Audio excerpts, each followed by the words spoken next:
আসসালামু আলাইকুম। আমি রান্না করবো যে কোনো একটা সবজি, যেহেতু ডায়েটে আছি, সেক্ষেত্রে আমার সবজি খাওয়াটা প্রচুর ইম্পর্টেন্ট। ডায়েটে সবজি কোনো তুলনা হয় না, ডায়েট করতে গেলে সবজি লাগবেই, মাস্ট বি। তো আমি এখানে কড়াইতে হচ্ছে অল্প কিছু পরিমাণ তেল দিই, সাথে আমি এখানে অ্যাড করে দিচ্ছি পেঁয়াজ।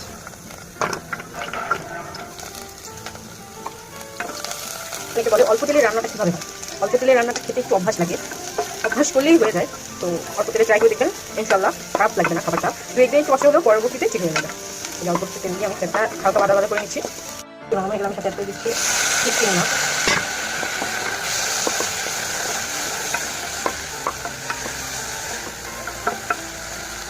আসলে আমি অত পাকা রাঁধুনি না, কি বলি রান্না শুরু করছি, শিখছি, সেটা কোনো শেষ নেই।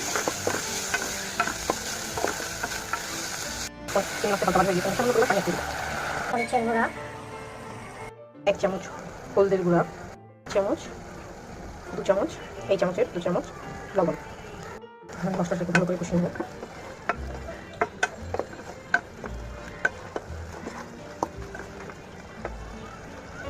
কষাতে হবে, যত কষাবেন তত মজা হবে, যেহেতু অল্প তেলে রান্না। কষানো ডান, আমি ওকে একটু অ্যাড করে দিচ্ছি।